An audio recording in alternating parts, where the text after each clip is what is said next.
साथियों, सभी पत्रकार साथियों को बहुत बहुत धन्यवाद।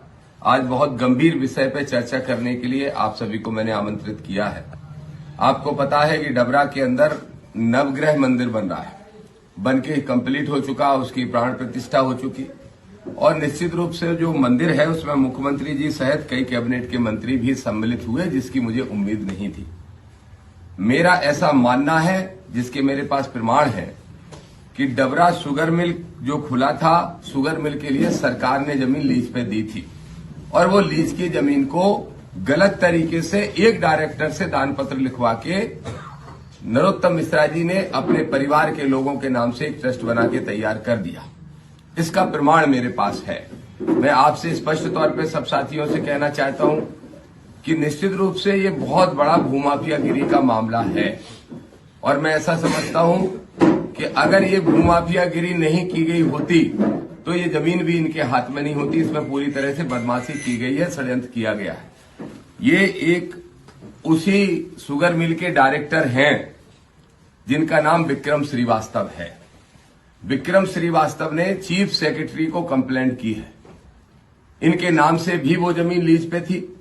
ये दोनों भाई वीर श्रीवास्तव और विक्रम श्रीवास्तव, ये विक्रम श्रीवास्तव के नाम से भी वो जमीन लीज पे थी और इन्होंने चीफ सेक्रेटरी को, मुख्यमंत्री को, कलेक्टर ग्वालियर को, सबको कंप्लेंट की और इनकी जान को खतरा है, इसके लिए इन्होंने सुरक्षा भी मांगी और इन्होंने कहा कि वो जमीन बेचने का अधिकार ही नहीं है, क्योंकि लीज की जमीन बेचने का किसी को अधिकार होता नहीं है।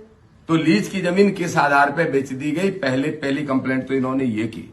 इसमें इन्होंने मांग भी की कि वो जमीन सरकार वापस ले ले और सरकार वापस लेने के साथ साथ जिन जिन अधिकारियों ने उसमें बदमाशी की, गड़बड़ियां की है, उस सब के ऊपर भी कार्रवाई हो और जो ट्रस्ट जिन लोगों ने बनाया है उन लोगों के ऊपर भी कार्रवाई हो। अभी आपने देखा होगा, एक निजी चैनल को नरोत्तम मिश्रा जी इंटरव्यू दे रहे थे और कह रहे थे कि आगे मुंह चलाने से कुछ नहीं होता, उनके पास अगर प्रमाण है तो कृपया प्रमाण प्रस्तुत कर दें। तो मैं बड़े स्पष्ट तौर पर आपको बताना चाहता हूं मेरे साथियों, प्रमाण तो मेरे पास ढेर सारे हैं। मुख्यमंत्री जी को हमने चिट्ठी लिख दी है और प्रमाण सहित भेज दी है। ये मुख्यमंत्री जी की चिट्ठी है और मुख्यमंत्री जी को हमने लिखा। मुख्यमंत्री जी ने कहा था कि हम नहीं जाएंगे ओपनिंग में या कोई भी इस तरह के कार्यक्रम में। फिर मुख्यमंत्री जी क्यों आए, किसके दबाव में आए, मुझे नहीं मालूम, लेकिन मुख्यमंत्री जी से ये सवाल भी पूछा और साथ में अपील भी की और साथ में ये दस्तावेज भी लगाए हैं, जिससे ये सिद्ध होता है कि वो जमीन सरकारी है। अब नरोत्तम मिश्रा जी ने ही कहा कि मुंह चलाने से कुछ नहीं होता, मीडिया के सामने प्रमाण रख दें, नहीं तो कोर्ट चले जाएं। इसलिए हमने मुख्यमंत्री जी को लिख दिया कि हम कोर्ट जाने के लिए बाध्य होंगे अगर अगले 10-15 दिन के अंदर उन्होंने सख्त कार्रवाई नहीं की तो। अब हमारी मांग क्या है? हमारी मांग है, पहले मैंने मांग की थी कि उसमें यूनिवर्सिटी खोल दी जाए, लेकिन चूंकि हमारे ही बहुत सारे साथियों का कहना है कि हमें धार्मिक स्थल को डिस्ट्रॉय नहीं करना चाहिए, तो अब हमारी मांग यह है कि चूंकि सरकारी जमीन पे नवग्रह मंदिर बना है तो सरकार उसका आधिपत्य ले ले, क्योंकि वो धंधे करने के उद्देश्य से और एक बड़े लालच से बनाया गया है। और जमीन जब सरकारी है, इसका प्रमाण हम दे रहे हैं, ढेर कागज हमारे पास है। तो सिर्फ मोहन यादव जी से और मध्य प्रदेश की सरकार से हमारी अपील है कि उस जमीन को, उस मंदिर को सरकारी आधिपत्य में ले लें, राज्य सरकार के अधीन वो मंदिर रहे और निश्चित रूप से धर्मस्व विभाग के माध्यम से कलेक्टर ग्वालियर उसका संचालक बने। जो मंसूबे हैं धर्म के नाम पे धंधा करने के, वो पूरे के पूरे विफल हो जाएंगे।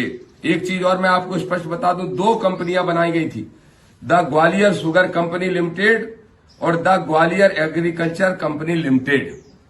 1940 के अंदर एक कंपनी बनी थी, जिसका मैं पूरा प्रमाण अभी आपको दूंगा। इन कंपनी में 2 एमडी थे, एक एमडी थे, एक ज्वाइंट एमडी थे, वीर श्रीवास्तव और विक्रम श्रीवास्तव। विक्रम श्रीवास्तव लगातार कंप्लेंट पे कंप्लेंट कर रहे हैं, जिसकी सुनवाई मध्य प्रदेश की सरकार नहीं कर रही है। दूसरी बात यह है, जो दान दी गई प्रॉपर्टी है, भगवान श्री परशुराम लोक न्यास ट्रस्ट है, भगवान श्री परशुराम लोक न्यास ट्रस्ट, इसको दी गई कुल 3.61 एकड़ जमीन। इन ट्रस्टियों के नाम सुन लीजिए, मुकेश गौतम, अशोक गौतम, श्रीमंत मिश्रा। अब आप ही बताइए, ये एक परिवार के धर्म की दुकान नहीं खोली गई है क्या? कौन है ये तीनों ट्रस्टी? इसका नरोत्तम मिश्रा जवाब दे। कह रहे थे ना मीडिया के सामने रखें। रख रहा हूं नरोत्तम जी, पुराने मित्रों, जानते हो मेरी ताकत को और मेरे नेचर को, रख रहा हूं खुल के। ये तीनों ट्रस्टी कौन है मेरे मीडिया के साथ ही पता कर लो। मुकेश गौतम कौन है आप जानते होंगे, अशोक गौतम कौन है, श्रीमंत मिश्रा कौन है आप बहुत अच्छी तरीके से जानते होंगे। तो एक परिवार के लिए दुकान खोलने का काम किया है नवग्रह मंदिर के नाम से। दूसरा, एक और मंदिर के नाम जमीन दी गई है, लक्ष्मी नारायण मंदिर। इसके अलावा नवग्रह मंदिर, लक्ष्मी नारायण मंदिर के अलावा विक्रय की गई है बहुत सारी जमीन, जबकि विक्रय वर्जित है। और सरकार, और ये जो जमीन है वो शहर के बीचों बीच है, इसको कृषि की जमीन दिखा के ताकि स्टाम्प ड्यूटी की भी चोरी की जा सके और फर्जी तरीके से रजिस्ट्रियां भी कराई गई हैं। मेरे साथियों, ये बहुत बड़ा मामला है। अभी जो मेरे पास प्रमाण है वो लगभग 25 एकड़ के तो सामने है, 24.94 एकड़। ये जमीनें तो इनने बेची हैं और जो दान को दी है वो जमीनें अलग है, दान पत्र के माध्यम से। ना बेचने का अधिकार है और ना ही दान देने का अधिकार है लीज धारक को। ये बहुत बड़ा जमीन का घोटाला है। ये अरबों खरबों रुपए का भूमाफियागिरी करने का उद्देश्य है, अरबों खरबों कमाने का उद्देश्य है। मैं दामोदर यादव होने के नाते हिंदू धर्म का हूं। किसी जाति, किसी वर्ग, किसी धर्म से मेरी कोई बुराई नहीं है। मैं स्वयं भी तो हिंदू धर्म, सनातनी धर्म में पैदा हुआ, सरकारी रिकॉर्ड में हिंदू लिखा है और इत्तेफाक से यादव हूं। इस नाते भगवान श्री कृष्ण का वंशज कहलाता हूं, लेकिन बाबा साहब अम्बेडकर का फॉलोवर हूं।